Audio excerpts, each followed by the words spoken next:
Changes under the Biden presidency.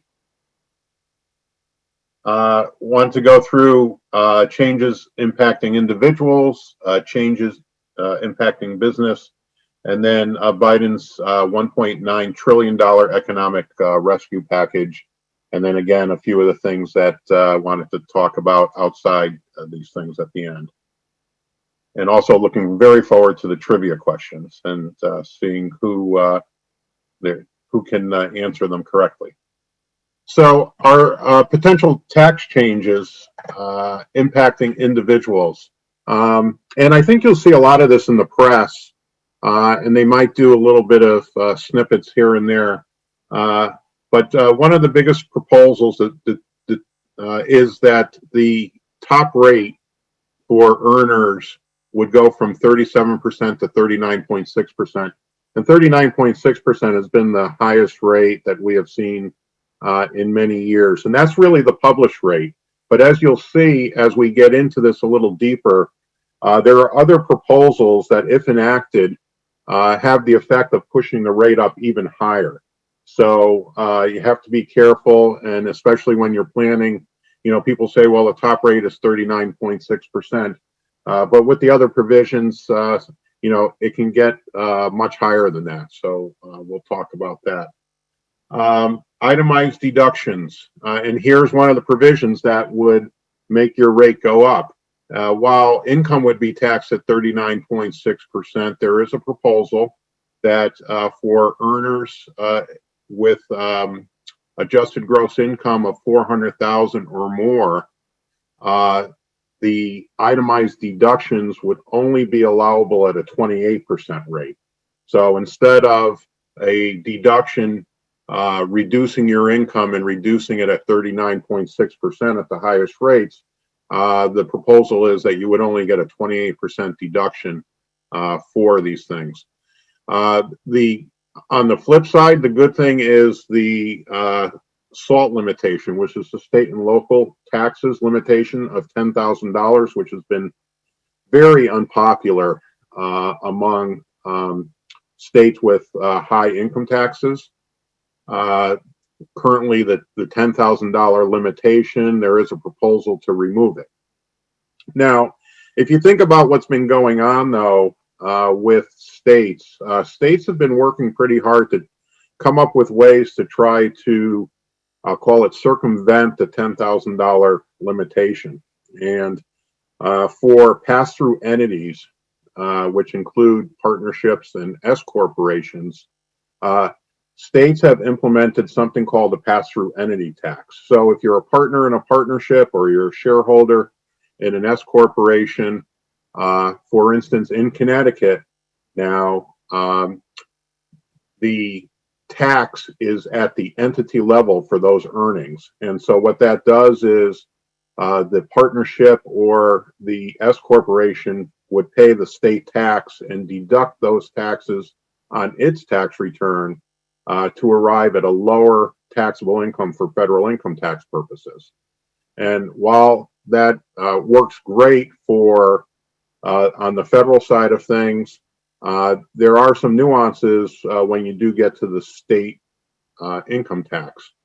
So if you think about Connecticut and what our tax rate is, our highest tax rate is 6.99%. And so the original law that was enacted said that you took the highest rate, the income at the partnership level times the highest rate, and of 6.99%, you would pay that amount of tax in. And when you paid that tax in, you would get a deduction for it on your federal tax return, the partnership federal tax return, reducing the amount of flow-through income that would end up on your personal tax return. And on your Connecticut tax return then, since the amount was reduced by 6.99%, you would get a credit for taxes paid on your individual tax return equal to 93.01%. And so what that had the effect of doing is it made the individual whole from the standpoint of the tax that was paid by the partnership versus the amount that was given as a credit. At the end of the day, you got the right amount paid in at the Connecticut level, and you got a tax deduction, and you circumvented the $10,000 limitation. That was the original law, and then a year later, that was tweaked a little bit, where instead of getting 93.01%, you get only an 87.5% credit.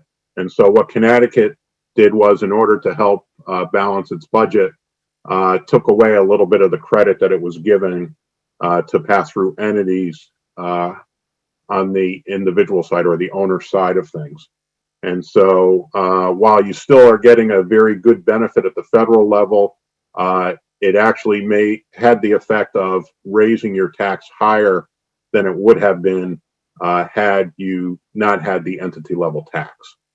So Connecticut was the first one to deal with something like this. We were very concerned that it would not be a good deduction at the federal level, that the IRS would come out with a statement saying that this is nothing more than circumventing the law, and that it's really withholding for pass-through entity holders.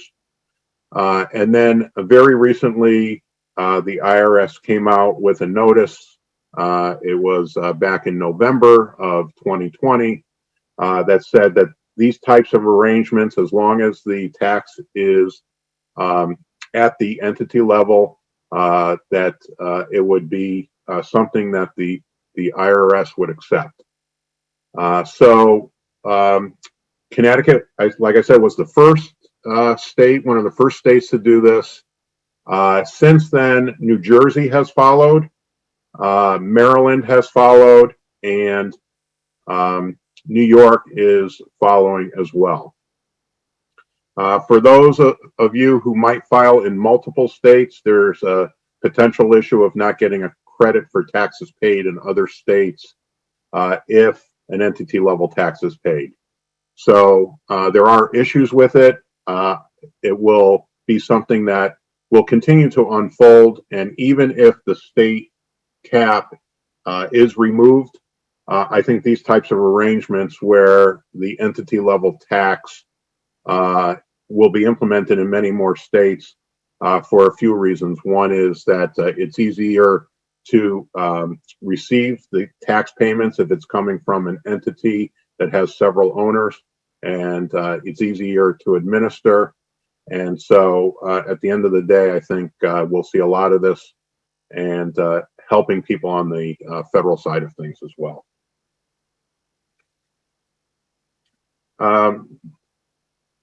Another change that has been proposed is the Section 199A deduction, and this is the qualified business income deduction.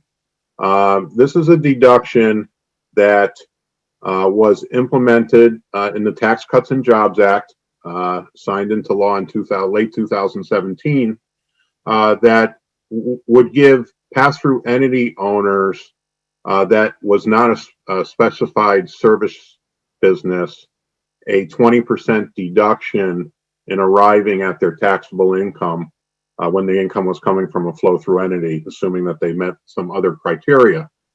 And what this law was trying to do was trying to equalize the tax rates, or get close to the tax rates between the corporate rate, which was reduced down from 21% down to 21% from 35%. And what it had the effect of doing is, if you got the full 20% benefit, then it reduced an individual's income tax rate on flow-through income from the highest rate of 37% to a rate of 29.6%. And so it was a very valuable deduction. As you can imagine, it sounds easy that you would get a 20% deduction on flow-through income, but we went through several rounds of regulations, and we have final regulations in place. And it was something that for the past couple years, and even today, we're still dealing with things like, what kind of businesses actually get the deduction? Is something a specified service, trade, or business? Is it not? One of the biggest issues in the real estate world relating to this was if you have triple net lease properties, do you get the 20% deduction? And the issue there was that this was supposed to be a deduction for a trade or business. So if you're in a trade or business, as the IRS has, not the IRS, but case law has defined, then you would get this deduction. And so the IRS came out with guidance that said that if you have a triple net lease, they don't consider you to be in a trade or business. They consider it to be more of an investment income than a trade or business. And you have to rise to the level of regular and continuous activity with a trade or business, where you're actually providing services and things like that. So if you're merely collecting a check in the mail each month from your tenant, they said you're not in the trade or business and you can't get the 199A deduction. But of course, those of us who work in the real estate world a lot, we ask a lot of questions, and we work with the government a lot on different things. I say, okay, so if you have one triple net lease property, maybe you're not in a trade or business. But what if you have 10 or 12 or 15? I have a lot of clients that may have 15 triple net lease properties, and they're working day to day. They're working with their tenants, even though they may not be responsible for repairs and stuff like that. A lot of times the tenants have to get the okay to do certain things. They may be renegotiating leases. And it is, in many aspects, a full-time job for our clients. And I think we've gotten comfortable with, at some point in time, with a number of triple net leases, that you could probably rise to the level of a trade or business and therefore get the 199A deduction. So there's this potential change where if your income is over $400,000, you would no longer be able to get the 199A deduction, and therefore the 20% deduction would go away. The next proposal, which has really gotten a lot of press, is the tax rates on capital gains and qualified dividends. Currently, the tax rate on long-term capital gains is 20%, is the highest rate. We actually have three rates, and not too many people follow this, but there is a 0% tax rate for lower income taxpayers. There is a 10% rate, and there is a 20% rate. And so the highest rate right now is 20%. And then if something outside the realm of, let's start with outside the realm of real estate, if you sold stock and you had long-term capital gain on the stock, your highest rate would be 20% for federal, possibly another 3.8% in what's called the net investment income tax, which is the tax that funds the Affordable Care Act, and the highest rate if you're a Connecticut resident of 6.99%. And so if you take this proposal into consideration and your income is over $1 million, you would get taxed at the highest rate of 39.6 plus the additional 3.8% net investment income tax plus 6.99%. And so a lot of my clients are very, very focused on this because of the capital gains rates. And if you take a look at the real estate world, there are a few different tax rates in the real estate world. Something that's called unrecaptured Section 1250, which is the depreciation recapture with respect to rental real estate, that's at 25%. The true capital gain, the max rate is 20%. If you're a real estate professional, then the 3.8% Affordable Care Act tax does not apply. And so that's something to keep in mind that, and I see this all the time, if you are a real estate professional and you've made the real estate professional election, I've seen errors on tax returns where the 3.8% is being applied. And if you think about, a client selling a building and having large capital gains, 3.8% is a lot of tax. And so we've been in situations where we've picked up clients and amended their tax returns to get back to 3.8% because the Affordable Care Act tax did not apply. And so that's something to keep in mind. I don't know where this is going to go. I have a feeling that if you take a look at what's happened over the course of history, I started practicing in 1985. And if you think about the first big tax act that I worked with was the 1986 Act, which brought in the passive activity loss limitations, which if people were in real estate back then, they know what a devastating effect it had on real estate. And it did lower the rates overall. But then if you take a look at what happened over time, the rates kept creeping up, and then they were brought back with the Tax Cuts and Jobs Act. So we'll have to see where that goes. Definitely something to keep in mind. Other things, Biden's looking at bringing back the first-time home buyers tax credit up to $15,000, expanding the child and dependent care tax credits, and expanding the earned income tax credits. And so exactly where those things fall out, I think these are all negotiation points with different laws. And we'll see a couple other proposals later on that, may be falling by the wayside if he gets additional earned income credit and additional child and dependent care credit. Estate and gift tax changes. We've been working a lot with our clients because if you think about what the exemption is right now, $11.7 million per individual. So a married couple could pass on, $23 million of estate without incurring a tax. So they could either gift or at their death, $11.7 million. Now, one of the things that's clear when this exemption was increased is that if the exemption later on was decreased, that there would not be a clawback, which meant that if you gifted and you utilize your $11.7 million, that if it does go back to 3.5 million, they couldn't claw back the difference and charge you tax on the difference. The issue that we face in Connecticut is that the exemption amount is slowly increasing, but I think it's somewhere in the neighborhood of $5 million at this point. And so to the extent you go over the Connecticut exemption amount, when trying to maximize your federal exemption of $11.7 million in some kind of gifting strategy, you're going to incur a Connecticut gift tax, which can be very pricey.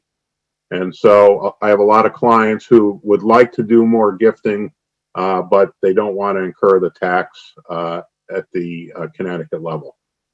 Connecticut's aware of this, and I think it's something that they really have to address if they want to try to keep more people in the state and not have people ultimately leave, because Connecticut is one of, I think, 2 or 3 states at this point that has gift tax still in effect.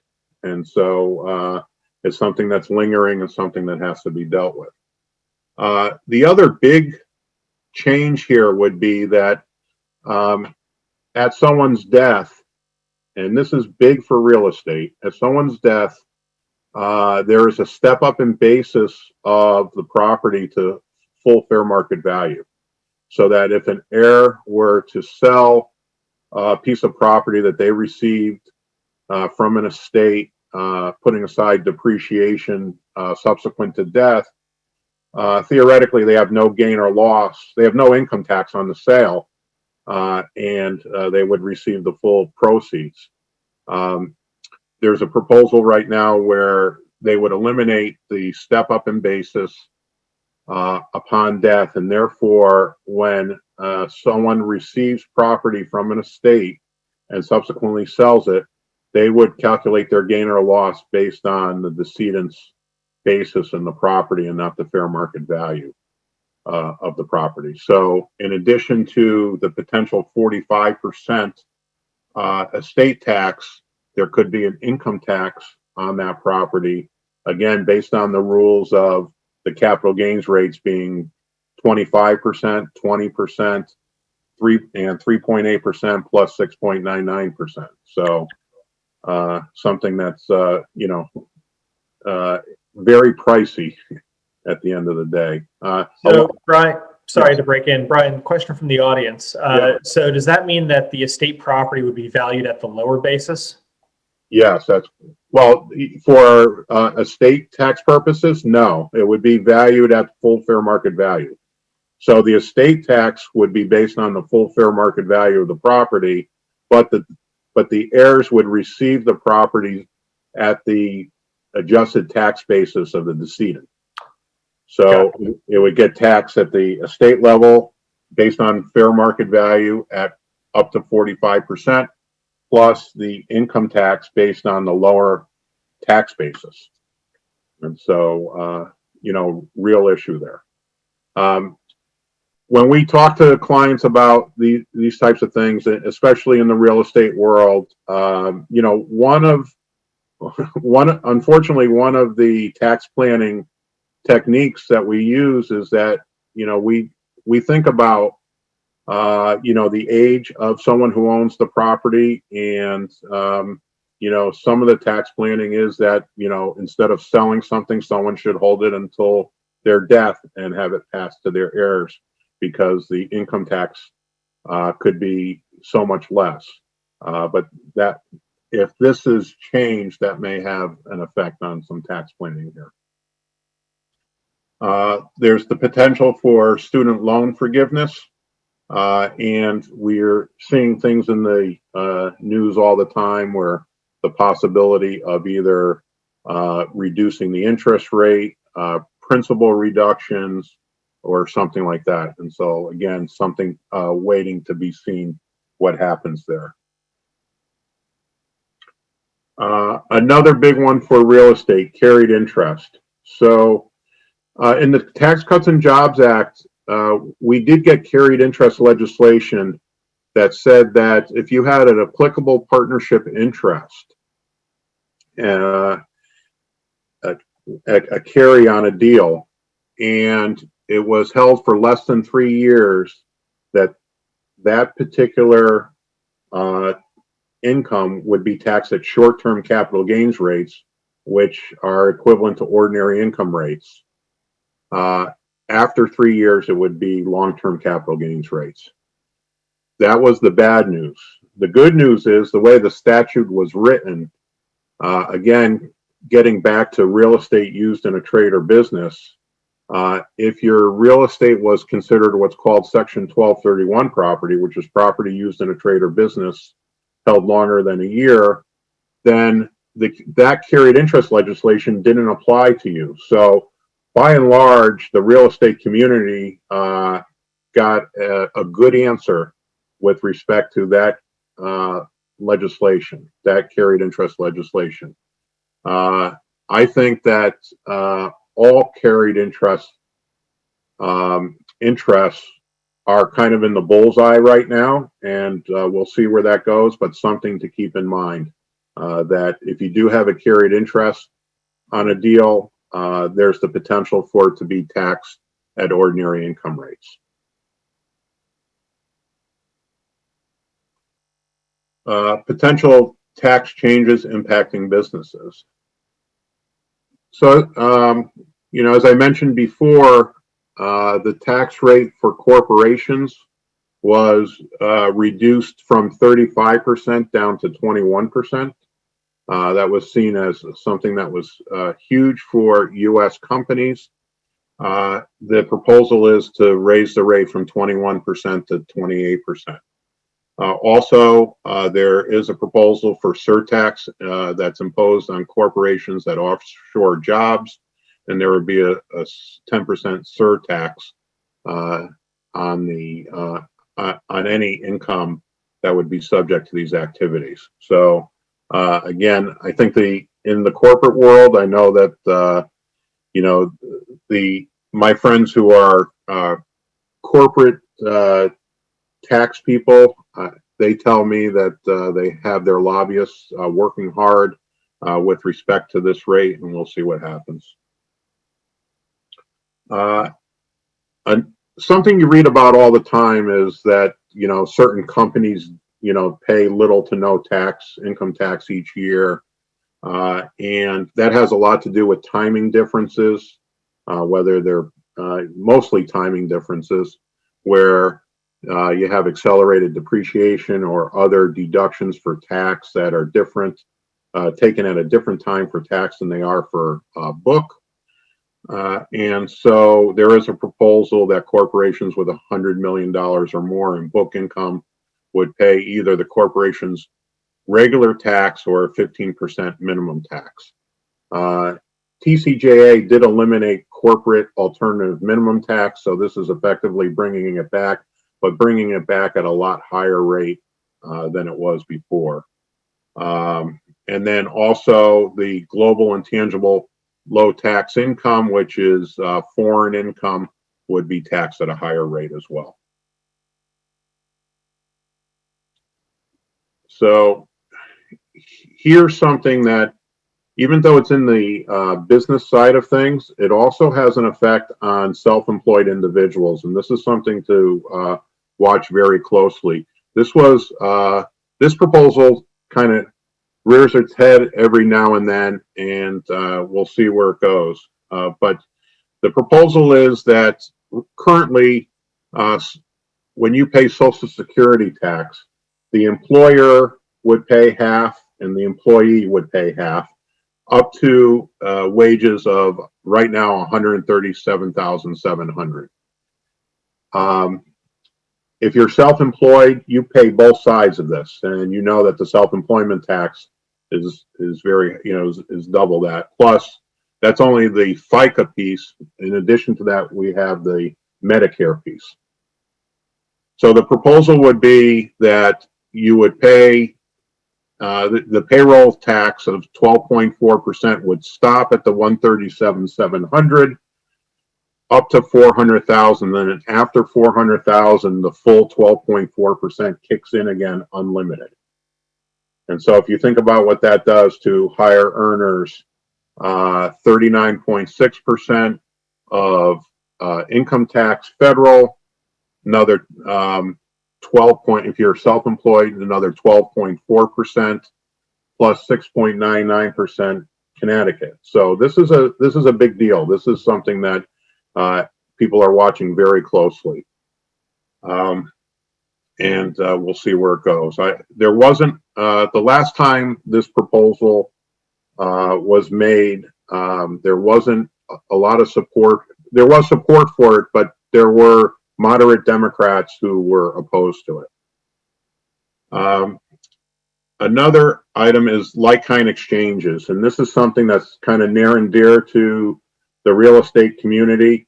The Tax Cuts and Jobs Act eliminated like-kind exchanges for everything except real property.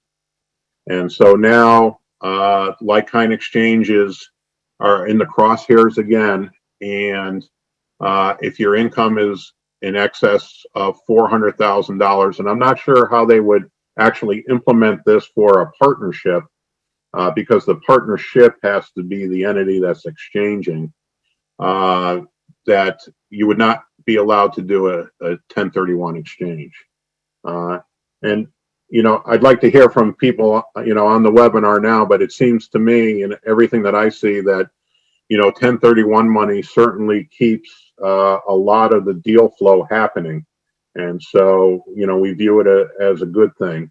And we spend a lot of time structuring 1031s because this is an area where you have to follow the letter of the law. You have 45 days to identify a piece of property, once you relinquish your property. Concurrently, you have 180 days to close. Those are statutorily mandated. Because of COVID, we did receive extensions on those dates, on those 45 and 180 day. So that was good. But also, with respect to partnerships, the partnership has to exchange, and a lot of times you have some partners want out of, ultimately out of the investment. They don't want to go along with the exchange. Others want to do an exchange to save their taxes, and there's tension there. And it takes a lot of structuring in order to effectuate a good like-kind exchange there. So we'll see what happens. The other thing that we got guidance on in this area is that when you are doing a 1031 exchange now with real estate, to the extent that it has any personal property associated with the real estate that's either relinquished or replaced, you have to be careful with that, because you can only do a like-kind exchange. You can only get deferred exchange treatment with real property. And so to the extent you have personal property, it's considered boot, which is taxable, and you have to be careful about that in the exchange.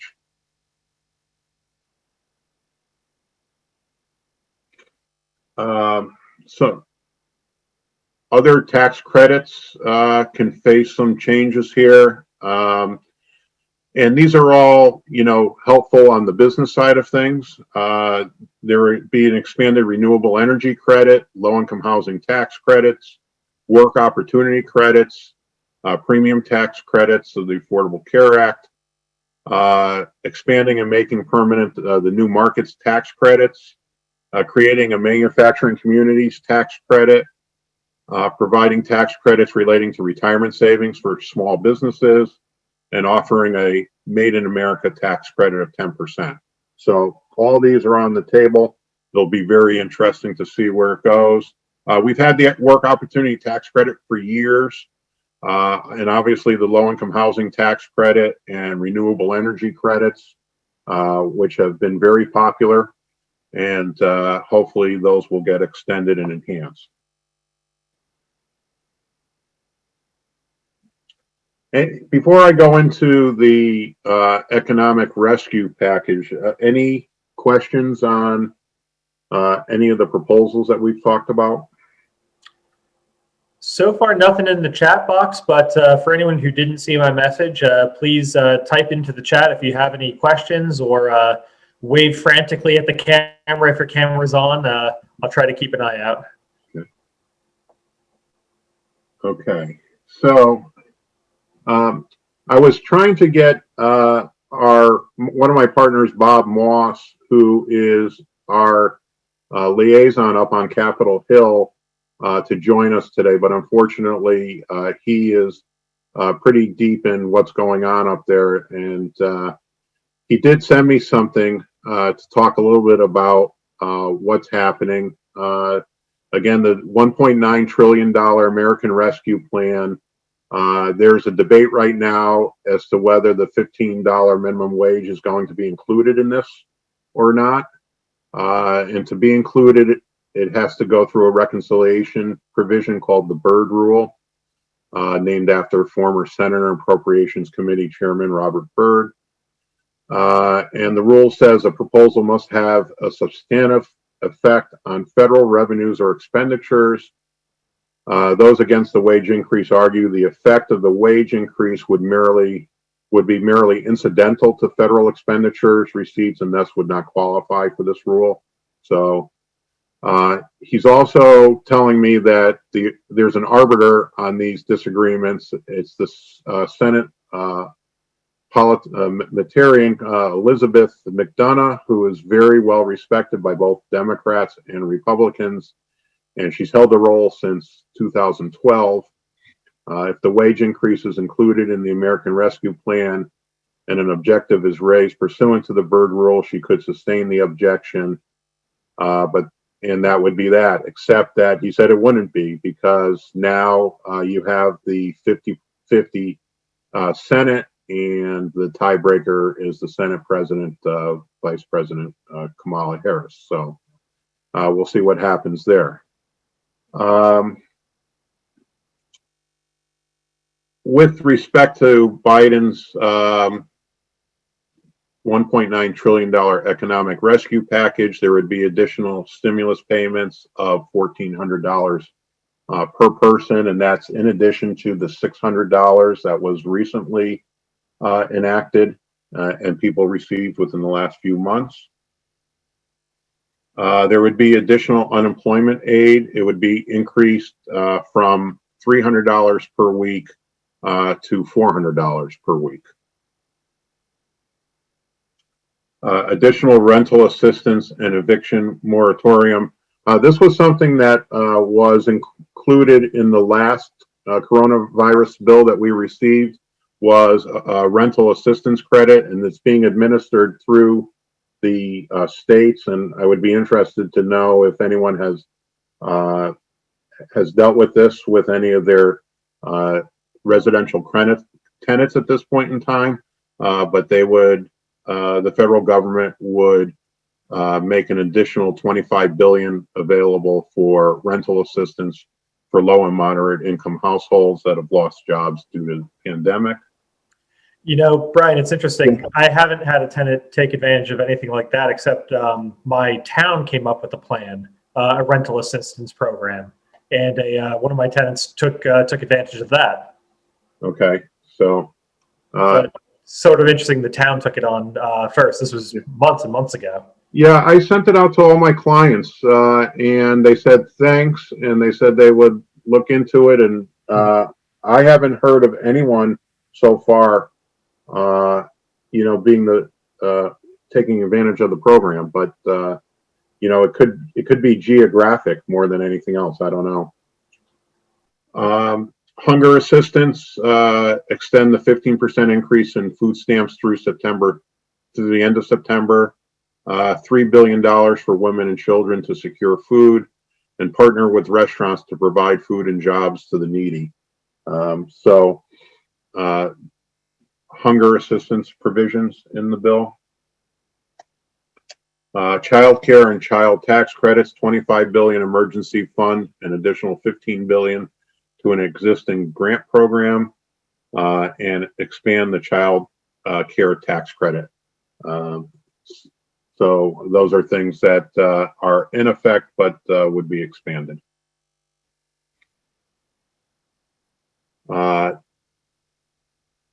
Tax credits that would be increased temporarily, an increase to child tax credit to $3,600. It's currently up to $2,000, and for under age 6 it would be $3,600, and then from 6 to 17 would be $3,000. And also increase the earned income credit, which is a refundable credit, which means that even if you don't have a tax liability, you still would receive the credit back. Brian, we do have a comment from the audience. Someone says that they manage about 3,000 apartments, almost all of which are market rate across the state, and probably have fewer than 50 people using the RAP. Okay, so that's kind of been my experience as well. But it's out there, and it's to me it would be helpful to to landlords to make sure that the rent is getting paid. Health insurance premium subsidies. There's provisions in this bill to subsidize premiums for people who've lost their work-based health insurance. Increase the Affordable Care Act subsidies so that enrollees pay no more than 8.5% of their income for health insurance premiums. It would also have $4 billion for mental health and substance abuse disorder, and $20 billion for veterans' health care needs. So all these things are included in the $1.9 trillion. Restore emergency paid leave. Reinstate the paid sick and family leave benefits that expired December 31st. So if you had yourself or a loved one that was out due to COVID, there was in some cases, depending on the number of employees you were mandated to pay paid sick leave, and other times it could be voluntary.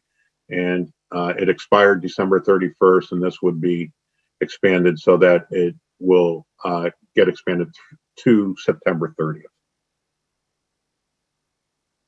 Small Business Assistance Plan, $15 billion of assistance and new grant programs separate from the PPP. I think that people have seen that there was an executive order that within the next few weeks, the PPP money is targeted towards small businesses. And so that's something that's happening as we speak, and the people in our firm who are PPP experts have been focused on that and dealing with our clients who may qualify. Aids for states and schools. This is something that if you're following this is something that the Democrats have been proposing all along. In many instances, the Republicans have been opposed to it. $350 billion to states, local, territorial governments to keep their frontline workers employed, distribute the vaccine, increase testing, reopen schools, and maintain vital services. That's in 10 or 15 minutes. That's 1.9 trillion of spending, among other things. Part of the things that you'll read, and it's interesting when you read the bills that actually do come out, is that, there is other spending not related to coronavirus that is kind of tucked into this stuff. And so it's interesting when you read the bill, sometimes you say, gee, I wonder how that got in here. And, but that's, like if we had Bob Moss on the call, on the webinar today, he would tell you exactly how it got in it and what it was in exchange for. So it happens. Other items of interest that we've been dealing with. Ppp loan forgiveness has been a very, very big topic over the last several months. If you followed this saga, someone who got a PPP loan, they used the loan to pay payroll and utilities, and the original law said that any forgiveness is not taxable. So, and this was so because there's a general rule under the tax laws, section 61, that says all types of income are taxable unless they're excluded. And that includes cancellation of indebtedness income, except that we do have another code section, 108, that in some instances you can exclude the debt forgiveness from income, and you would have to reduce tax attributes that you have. Could be depreciable property or other basis and other property. But the law specifically said that this is non-taxable income, and therefore the forgiveness of the debt would not create taxable income to the PPP borrower. The issue became that the expenses associated with the funds that were borrowed and used to pay the wages and the utilities that were allowed under the PPP program, the IRS came out and said, to the extent that you receive forgiveness in the loan, those expenses are non-deductible. So what the service was saying is that you got money that wasn't taxed, you used it to pay an expense, and so since you weren't taxed on the income, we're not going to allow the expense. Congress wrote to Treasury and said that wasn't the intent of the law. Treasury wrote back and said, that's nice, but if you want to change the law, you need to change the law. That's how the law was written. And so we did get a tax law change with the latest act that made the expenses associated with PPP loans deductible even if the company receives forgiveness. And so there are issues with this because if a company paid the expenses in 2020 and they don't receive forgiveness in 2021, they may not have, if they're a flow through, they may not have basis in order to deduct the losses, because the basis in your interest, there's a whole, there's a three hurdles you have to get over in order to deduct losses. One is basis, one is at risk, and one is passive activity. It may not give you basis, or it doesn't give you basis until the loan's forgiven. So you would have to have basis from other activity in that entity in order to take the deduction. So that's an issue. There might be a mismatch of the when the expense is paid and when you can actually deduct it.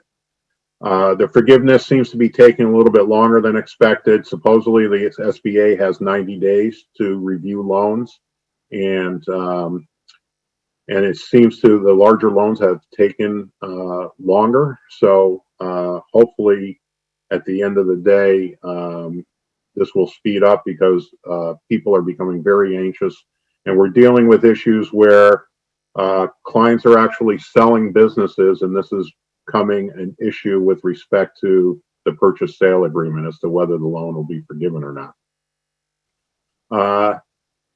The employee retention credit, this is something, if you haven't focused on it, it's a refundable tax credit where in 2020 was equal to 50% of qualified wages if you were affected, your business was affected by the coronavirus, and there was a significant, you were either shut down by government order, or you had a sufficient decrease in your revenue.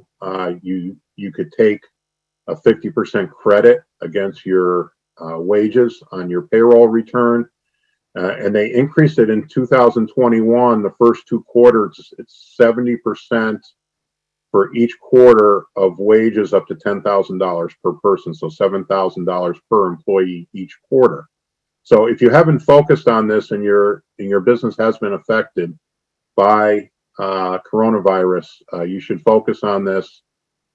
You can't use the same wages for PPP loans and employee retention credits. And there are nuances with respect to the 2020 Act versus the 21 legislation. So please consult your tax advisor on that. Payroll tax deferral, because of coronavirus, companies were allowed to defer the employer portion of the payroll taxes that were being paid. But something I want to make sure everyone understands is that if you're a cash basis taxpayer, you only get that deduction when it's paid. If you're an accrual basis taxpayer and your year end is December 31st, assuming you have a recurring item there, then you have to pay that by September 15th if you're a flow through, if you're a flow through entity, in order to get the deduction. So something clients should focus on.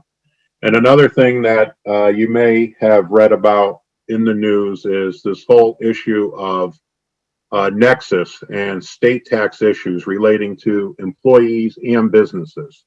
For instance, we have 350 people sitting in our New York office on a daily basis pre-pandemic. Many of them from New Jersey, many of them from Connecticut, and now they're all working from home.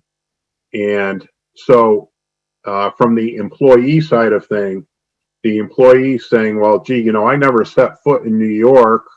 Why should I get taxed as New York wages when I'm earning my money sitting in Connecticut or sitting in New Jersey?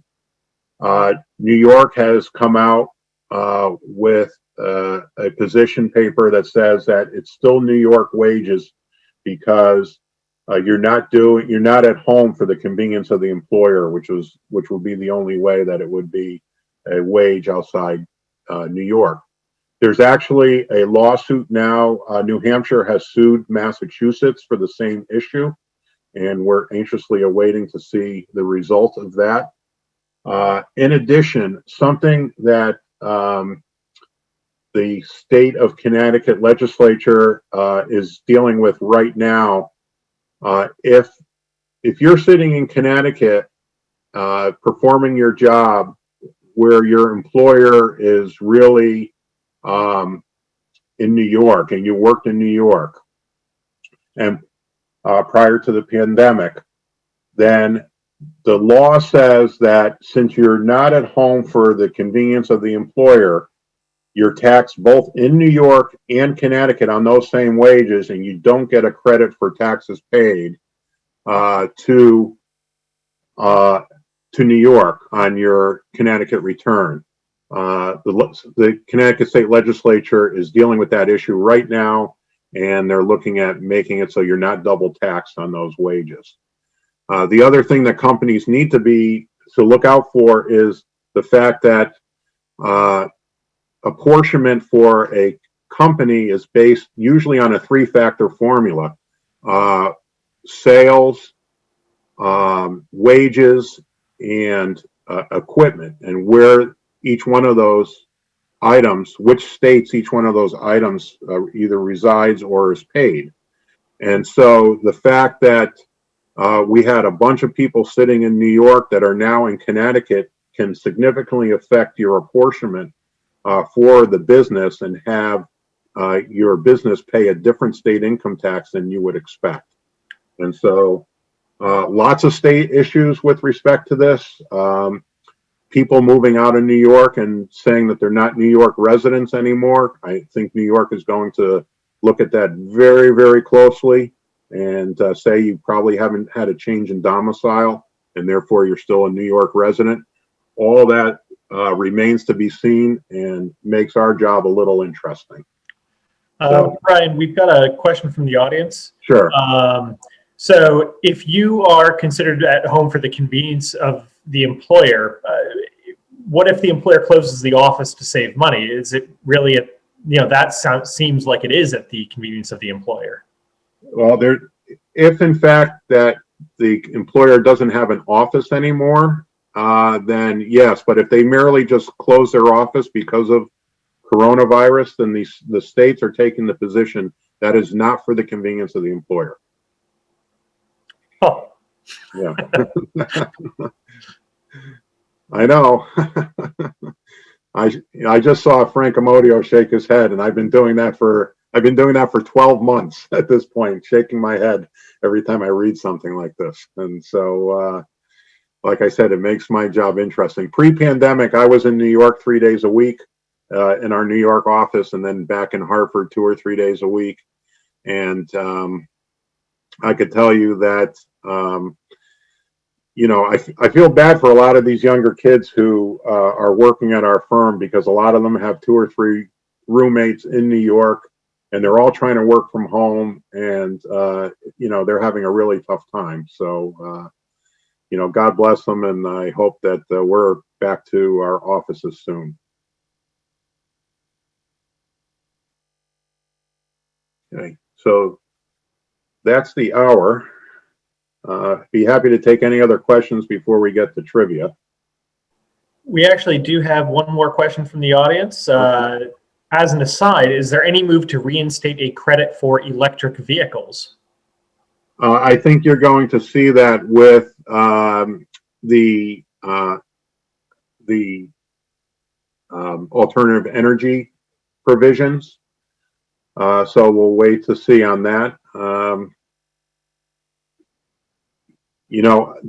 There's mandates now in California and some other states, and so I think that we will see it, but remains to be seen. All right. Any other questions? All right.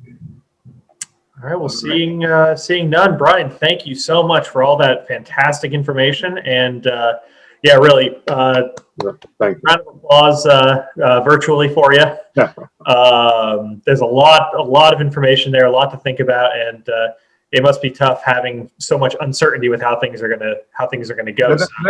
That's probably been the biggest issue with our job in trying to advise clients, is the uncertainty relating to different provisions, especially, this whole issue of whether the expenses that were paid with PPP loan proceeds were going to be deductible or not. We actually got to a point where before the law change, we came to the conclusion internally that our firm would sign a return with disclosure, saying that we believe that there was enough in the law to provide us the ability to sign a tax return as long as we disclosed that we were deducting those expenses relating to the PPP money.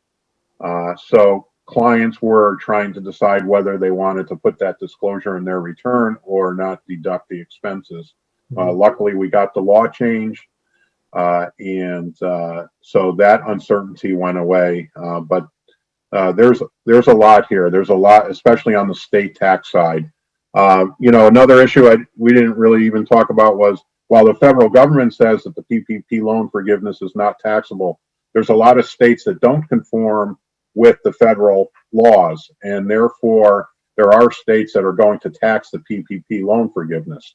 And so that's something that, if you're doing business in multiple states, you have to be very careful about what that means to both the company and any individuals that have interest in flow-through entities. So creates a lot of work for us, especially when we're preparing a tax return, making sure we have the right disclosures that are going out to all the partners so that they have enough information in order to prepare their income tax returns.